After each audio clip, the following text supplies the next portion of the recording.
Are you ready to learn? Because my super experienced guests are ready to share some really valuable information. Make sure and listen all the way to the end to get help and support. So let's start with the best audio experience. That was simple to ignore AI yesterday, hard today, and impossible tomorrow. We need to use this tool, and today it's a daily tool. I'm so excited to discuss more about AI, how you can get high quality with AI because it's hard. And I see when people generate text, just basic information, nothing special, it's not valuable. You can't win results with such text. That's why I'm so excited to learn more about how you can create high quality content with AI. And I'm so excited to speak with Mark. How are you? Hi, Anatoly. Great to be on your show. I'm very good. Thanks. Yourself? Yeah, we chatted a little bit before the podcast. I spent so much time, even before ChatGPT, with AI. I use various tools. In most cases, I played with OpenAI Playground. And I found if you use it right, you can get high quality. If you set up generic requests, you can get the same generic answers. And the best example I got from Elon Musk when he tweeted his response about ChatGPT. He asked ChatGPT so hard question. Even I spent a few times to read this question to understand what Elon Musk wanna get, and he got this high quality answer, a unique answer, just by asking the right questions. Mark, before we start, just tell more about yourself, experience, background, and why you pay attention to AI. Sure, happy to do so. So, my name is Mark van Rijmenam. I'm a Dutchie living in Australia. I am a strategic futurist, which means that I think about emerging technologies and how they change organizations and society.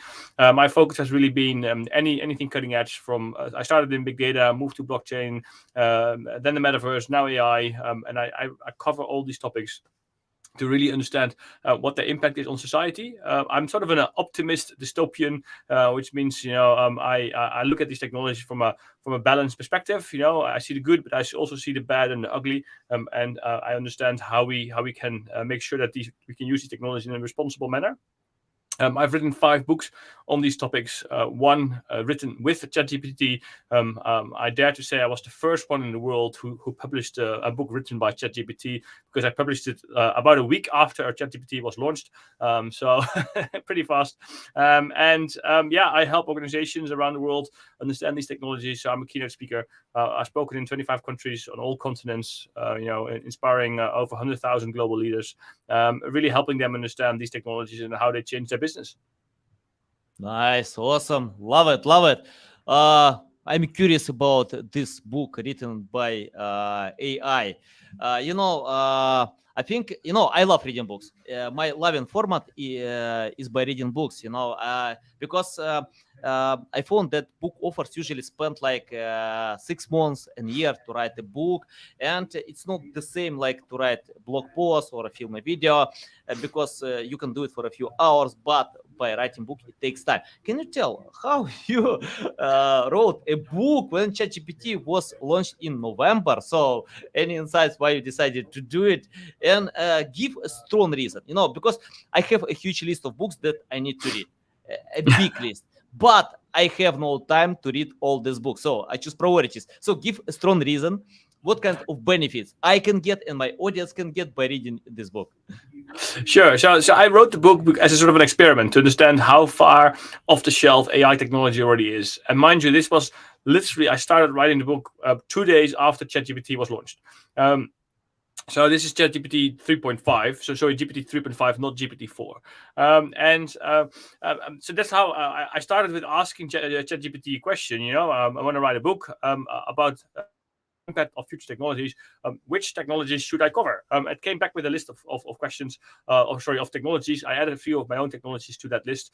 And for each technology, I asked ChatGPT, okay, which questions do I need to ask in order to understand how this technology is going to evolve in the next 50 years. So it gave me a whole bunch of questions for each technology, and I used those questions to have a conversation with ChatGPT to write the book. and I literally copy pasted the output of ChatGPT into the manuscript. I didn't change any wording. I didn't change any structure. All I did was sometimes maybe move sentences up and down a little bit to have a bit of a better flow, but that's what I did, and I must say it's quite well readable, the book, and having written 4 books myself, I'm sort of confident to say that it's not as good as the books that I wrote myself, because as you say, indeed, it takes it takes a long time to write a book. So from that perspective, I'm quite happy with it. But I think it was a really good experience, because once I'd written the book with ChatGPT, I used Grammarly to edit the book. Then I asked ChatGPT, okay, now come up with a title, come up with a subtitle, come up with a description of the cover image, which I used. I put into Stable Diffusion in the DALL-E 2 to get the cover of the book, and then I finished off with asking for a reference for the book, and it wrote me a glowing review of how good the book was. So I thought that was quite funny. So I think, why would you buy the book? Because to understand, first of all, about technologies, because from that perspective, it is interesting. How is quantum computing going to evolve in the next 50 years? How is synthetic biology going to evolve in the next 50 years? But above all, I think it's interesting to understand how far the technology already is. And mind you, this was in November. We're now 5 months further down the line, and the technology has improved significantly since then. When I started becoming a futurist about a decade ago, I had to reinvent myself every 2 to 3 years. I could reuse my content quite a long time, and now I have to reinvent myself every 2 to 3 months, because we're going through this exponential phase of technology, and the world is changing so fast at the moment that it's very difficult for everyone to keep up, and it's also for me, so let alone for everyone else. So, but it's a fascinating topic, and I can definitely recommend reading the book. It's called Future Visions, to understand where technology is heading. Nice, guys. You can find the link to this book in the description below. And I wanna ask you how to get quality by using ChatGPT or any other AI tool, because I remember when Bill Gates said about AI that the era of AI began. So today, I think, it's important to use AI, but I see when people use in the wrong way. So they create generic answers. And I spoke with a few publishers, because we use PR to promote products, and they told me they stopped accepting requests from many journalists, because they got many times more requests with just generic texts that are not interested. And I analyzed what people are saying about ChatGPT, about AI, and most feedback that there is no human touch. It's like no emotion, just generic. And once I spoke with Jim Edwards. He worked in Business Insider 10 years. So he started on this company from scratch. Then company was sold for $500 million, 1,000 employees, famous company. And he told me the success of Business Insider depends on creating non-boring content. So can you tell how to create non-boring content by using AI? Well, I think that the biggest challenge is here to understand how to create the prompt. Creating prompts is difficult. And if you want to be a prompt engineer, you can earn between $300,000 and $400,000 a year with limited coding knowledge required. So people pay vast amounts of money for people who really understand how to write the right prompts. Because writing the right prompts is difficult. If you want a generic, if you put in a generic prompt, you get a generic answer. And if you want to craft the answer, you have to try 3, 4, 5, 6, 7 times. To really understand how this works. So I think that is really important. That you need to know how to ask the right question. That you need to give the right input. For example, I use ChatGPT to help me write prompts for Midjourney. I love Midjourney. Midjourney is a fantastic tool. I use it all the time to create images for the content that I produce. And so I use a flow so I've trained ChatGPT about writing the right prompts for Midjourney that are photorealistic. So you give it a lot of content, you give it a lot of input, 10, 20, 30 prompts you use to give the context to ChatGPT, so that and then you ask back, do you understand what I mean with this? And you acknowledge yes or no that you understand the context. And once you've done that, then you can start asking questions. And then you say, okay, here's a prompt, and then it gives you here's a topic, and then it gives you a prompt that is perfect, and you put it into Midjourney, and you get a perfect image. So it's really about creating the right context for ChatGPT, and I'm doing the same thing with the masterclass. I'm building a masterclass at the moment about anything, cutting edge technologies, and I give ChatGPT all the context. So I give it all my slides, I give it all my articles, I give it all my books, and I say, okay, now write me the storyline for this session in my tone of voice based on my context. And within 2 seconds, you have a storyline for your webinar, which you then use, can adapt, can improve, but you can have a basis for that. Nice. Yeah, I never thought about that. To ask ChatGPT to write a prompt for ChatGPT. Yeah, interesting idea. I will try it. Yeah. Well, it's all about as I said, providing the context for the generative AI, whether that's for Midjourney, whether that's for ChatGPT, or for Bard, or for whatever generative AI tool you're using.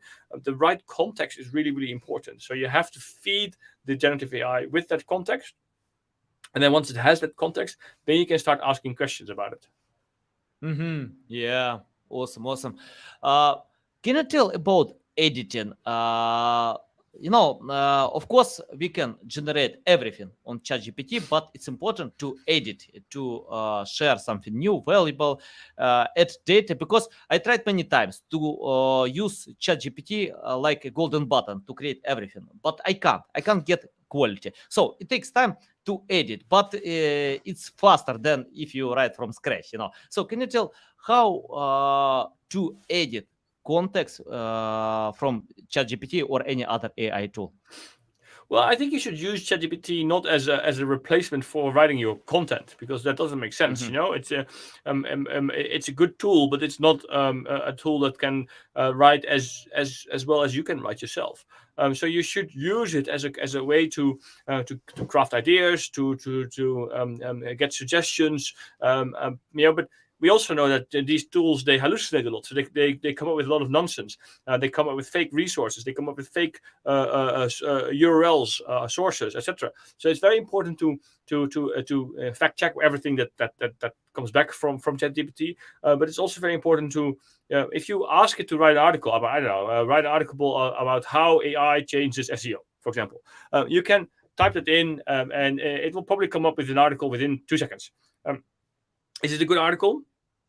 I wouldn't think so, because it's very superficial. It uses the same structure all the time, and I know that I've noticed that very much in when I wrote my book, because over the course of the 7 chapters, I started to see similarities. I started to see structures that are coming in, which are all the time the same. And I think that is really, really important. If you use these technologies just to replace your writing, you're going to get really low quality writing. And I think that would be this is happening all over the internet. Of course, people use this to create low quality writing, and I don't think that's the internet that we should want to live in, where we just have AI create content, and then we use AI to summarize that content because we're too lazy to read it.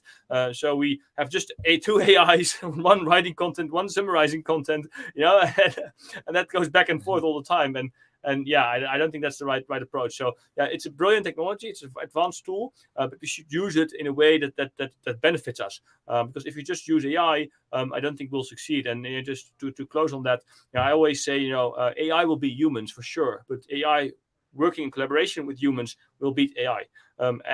So if you have a human, a writer, an author who uses ChatGPT to create better content, that content will always be better than content written purely by ChatGPT.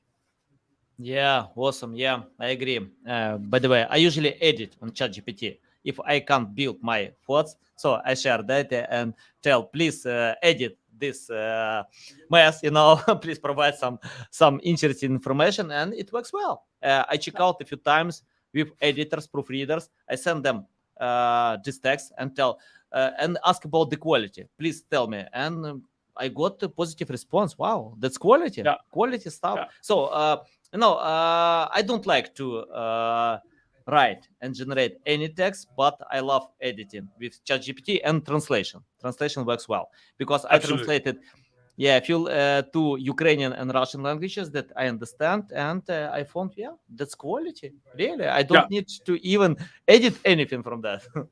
Yeah. Okay, Mark, I have the question about I found on ChatGPT that this tool creates, as we discussed a little bit, just generative answers, and 1,000 others can use the same. But we can use like a help. So can you tell how to find the balance? I mean, like between writing yourself and using this tool, because what I see when content creators create structure by using this tool, but thousands others can do it, if not millions. So can you tell how to find the balance between manual job and using ChatGPT? Well, I think if you look, a good article is around 1,500 to 2,500 words. As far as I know, ChatGPT doesn't write so many words in one prompt anyway. So that's already a good thing, because it requires you to think a bit more yourself and not just to take on everything from ChatGPT.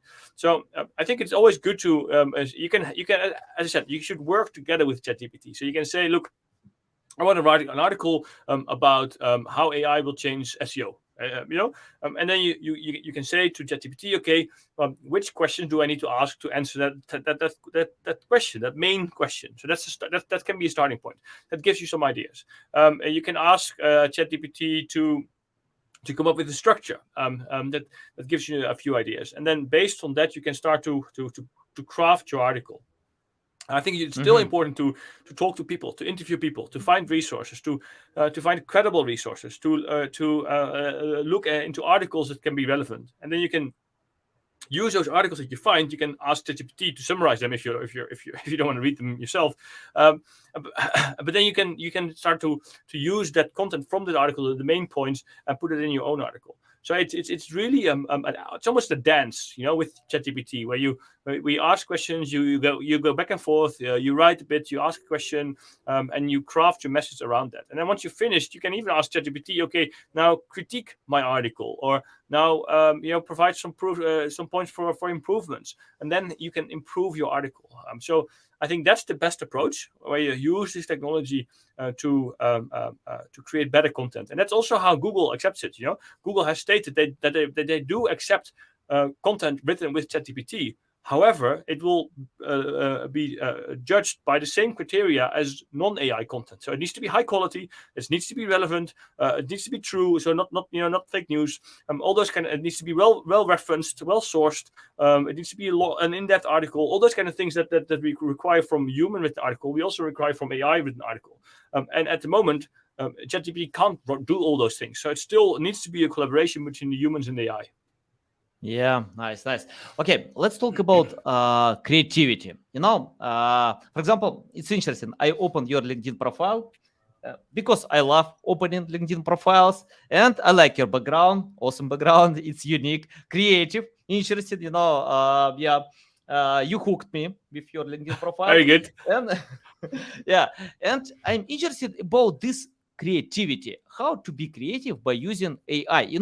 Once, for example, I read an article about a book. Lloyd Richardson published a book 11 years ago, and he wrote this book like 14 years, a lot. So he spent some time with marketing, sales, but he couldn't sell this book. Just a few random sales, but nothing great, nothing special. Then his daughter posted content on TikTok from account with 0 followers, and this video became viral. And today this book is the bestseller on Amazon. So with simple video, I check out. Of course, I watch this video because I was curious how to film videos that get like plus 50 million views, and I found it's not like special effects, some video design, but I got the feeling of creativity. It's creative, it's interesting, and I got curiosity. I wanna read this book. It's interesting because someone spent 14 years to write a book. So I got wow. I want to read this book because 14 years of crafting just one book. And today we see results. Bestseller on Amazon. Can you tell how to be creative by using AI? Because most content creators complain that you can't be creative with AI, just generic, because thousands of others can do the same. So can you tell about creativity by using AI? Yeah, yes, of course. First of all, I wish my daughter is too young to post messages on TikTok about my books, but it would be great to sell 50 million copies of my books as well. So if anyone out there wants to do that, feel free to do so. But and I think I think the power of that particular message is I think it's authentic. And I think it was the daughter, I believe, as you said, of the author, and it was a very, very authentic message. And I think authenticity is really, really still crucial when it comes to content. And AI can't create authenticity. Whatever we think of, it will not be able to do that. But I disagree that AI cannot be creative. I think AI, we can be very, very creative with AI.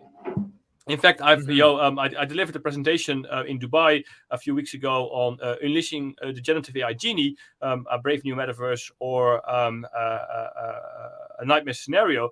And most of the presentation that I did, I created with Midjourney. So I was being very creative to create images for my presentation. And I think that is the trick here. As I said during that presentation, I think, therefore I create is now sort of the new paradigm. And we move from I think, therefore I am to I think, therefore I create. And I think that's the interesting part, because we can literally come up with something, whatever we want to do, and we don't need to be able to paint. We don't need to be able to code. We don't need to be able to craft something. We can just talk to the computer, and we are only limited by our own imagination. And I think that is the power of generative AI, because we have generative AI now for building entire 3D virtual worlds.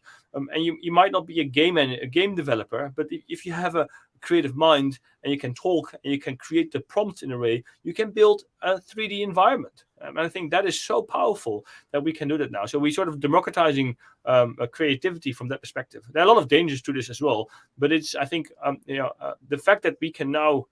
The fact that I can now create cool images while I'm not an artist, and that are uniquely mine because they are based on the prompt that I created.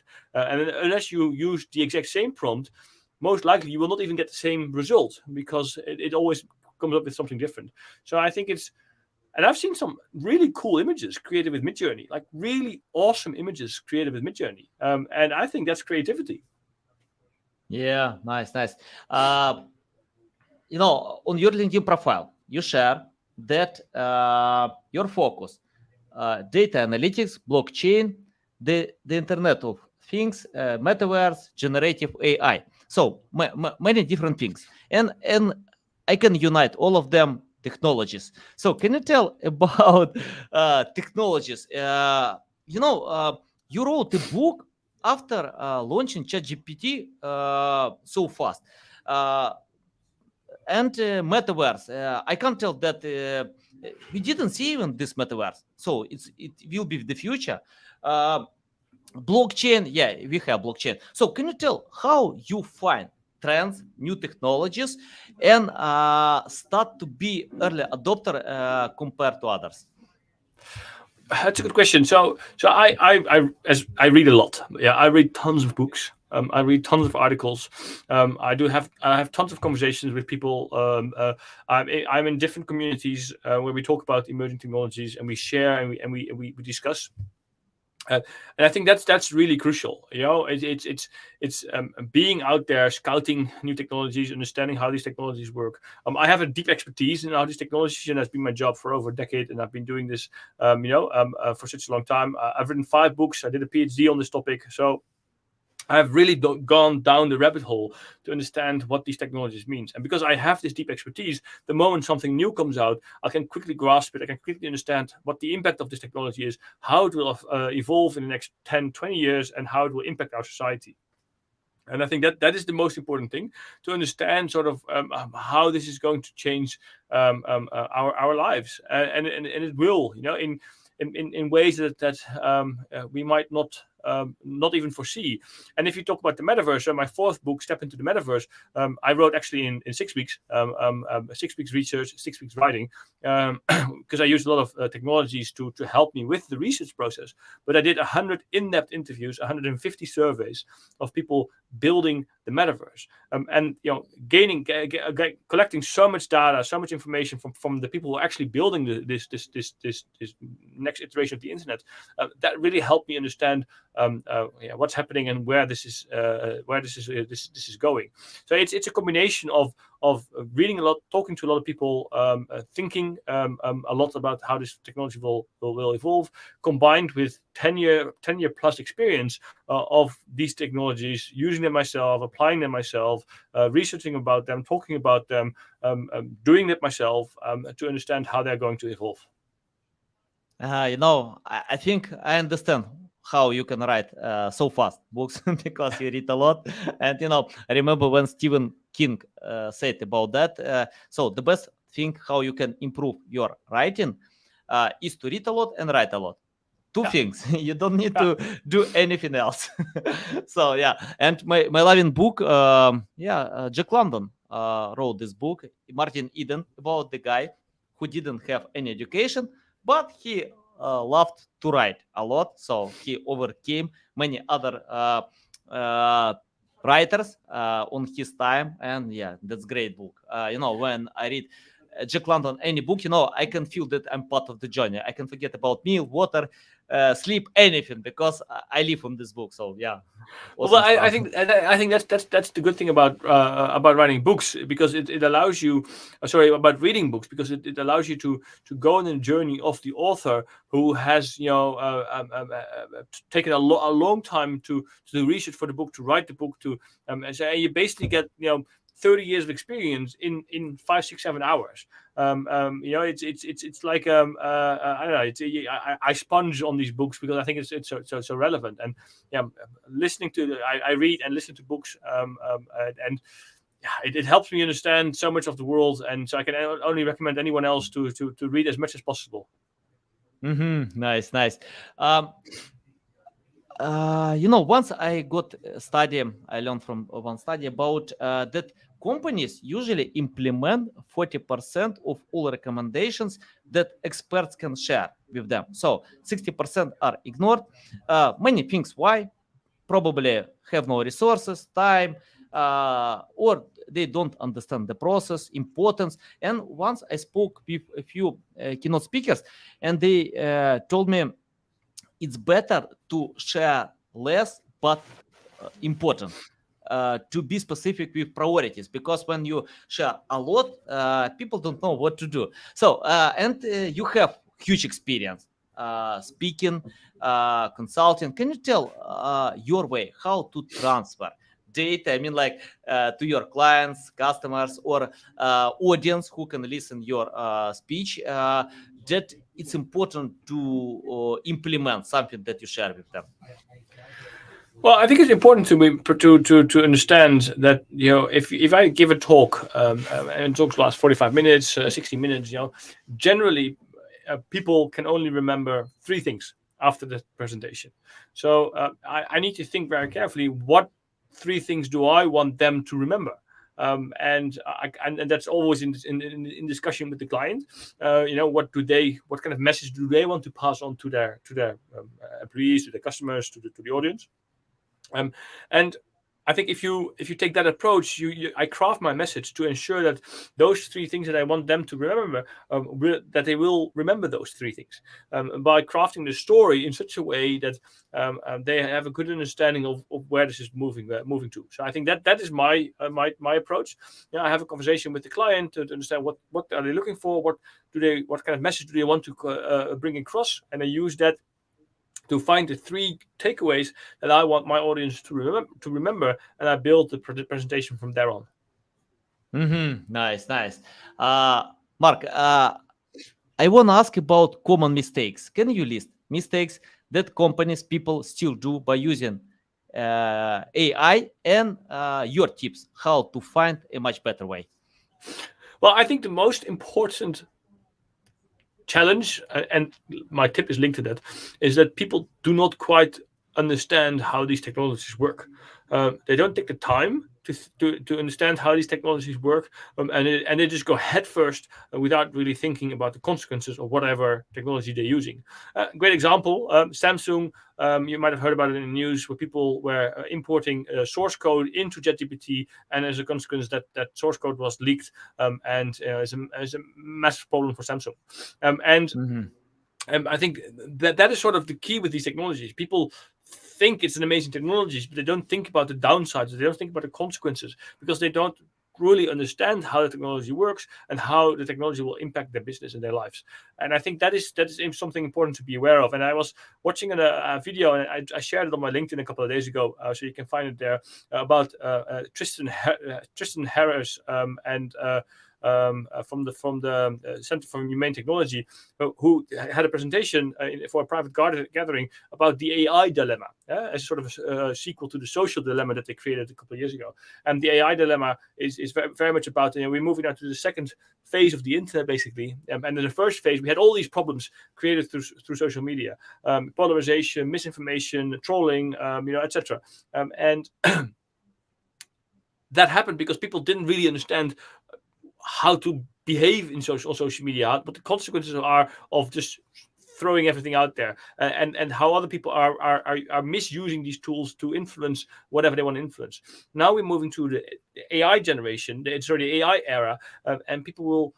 This will go, to a much further extent. So I think it's very, very important to understand how these technologies work, so that you can, how do you say this? Find ways to protect yourself, find ways to use these technologies that are beneficial for you and society, instead of being a victim of how these technologies are being used, because it's already happening.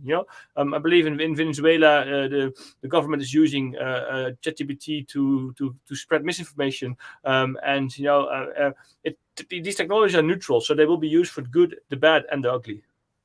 Yeah, I use similar approach with my clients. For example, if they don't understand SEO, I usually tell them, please take my course. Take course. It costs like $10-20, but you can understand the basic. I found I usually get great results with someone who understands SEO. So we can cooperate like a cohesive team. But if people don't know why they need to create high quality content, create the right strategy, we can't get great results, because any specialists are not magicians. We have no secrets. We use some generic methods, but adapt to some preferences. Of course, we have some our experience that can help, but you need to understand the basic. It's the same like if someone want to lose weight. The best specialist can help you to lose weight if you don't understand why you need to drink water, to eat healthy food, to train hard. So yeah, I agree completely with that. Well, I think that's the key. If you want to achieve something, if you want to use something, you need to understand it. It's the same thing as we give a 13-year-old a chainsaw and ask him or her to clean up the garden. If he or she doesn't understand how the chainsaw works, you shouldn't give it to him or her, and you should not give this advanced tool to a 13-year-old anyway. And I think that's sort of the same thing with these technologies. Nice.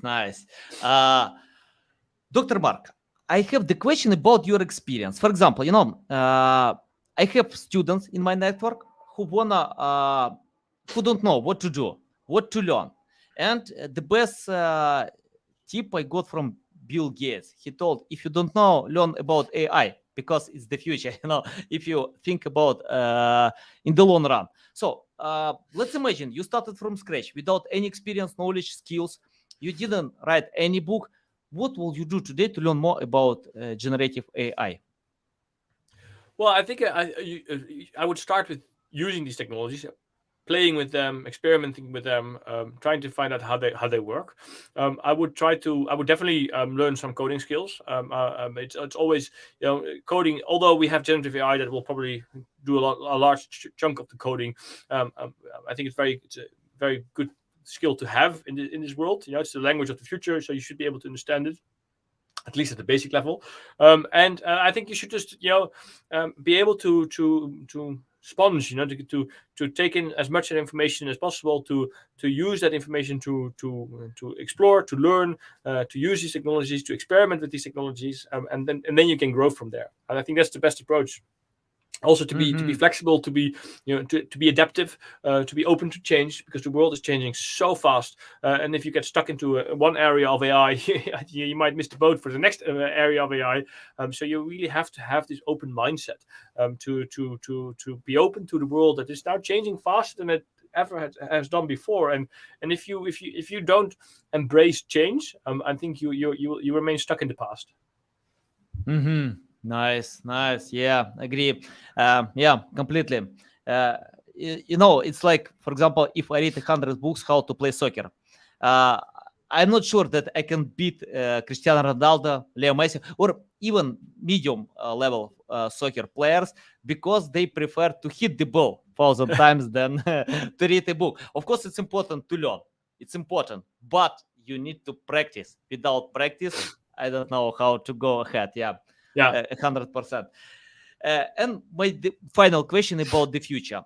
When I check out your LinkedIn profile, your experience, your sharing, I feel that you can predict the future. You can forecast what kind of future will be, because you see new technologies, you adopt them, analyze, test. So can you tell what kind of future will be in the long run, like 5-10 years? Well, it's my job to predict the future, so I should be somehow a little bit good at it. And I publish a trend analysis every year, which you can find on my website, where I discuss what's going to happen for next year.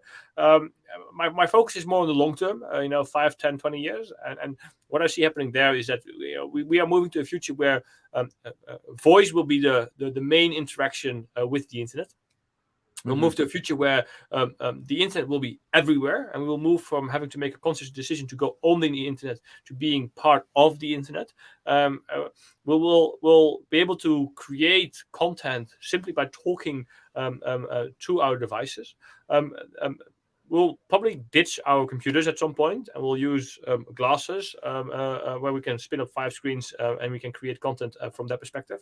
And all these kind of things will have major positive influences on society, but also have major downsides to our society. Where what is true, what's the truth? What is true, what is real, what is fake? It will become much more blurry and much more difficult to understand what we can trust and what we cannot trust. So we are moving to this post-truth era, if we are not already living in that. But it will be become a lot more from that perspective. We'll create a lot more data, 100 times more data than we do today. And anyone who has access to that data will be very, very powerful. And at some point in the next 10 to 20 years, we'll probably achieve artificial general intelligence, if not sooner, depending on how things are going with the next GPTs that are coming our way. And once we reach an era where AI will become as or more intelligent than humans, that will completely disrupt society in unimaginable ways. So it's definitely a wild ride. And I think the only way to really be prepared for this wild ride is to be open to change, to educate yourself all the time, and to understand what's happening. Yeah, never stop learning. Yeah, 100%. Absolutely. Yeah. The future looks great. Yeah, love it. Dr. Mark, it's a big pleasure to get in my show, to learn from you. Tell our audience the best way how to keep learning from you, how to reach out to you, how to follow you. So you can find me on my on the internet. I'm pretty visible, so you can all my content is on thedigitalspeaker.com. I share my my knowledge on LinkedIn, on Twitter, and you can find me, of course, on Amazon for all the books that I've written. So please reach out. Happy to chat to anyone.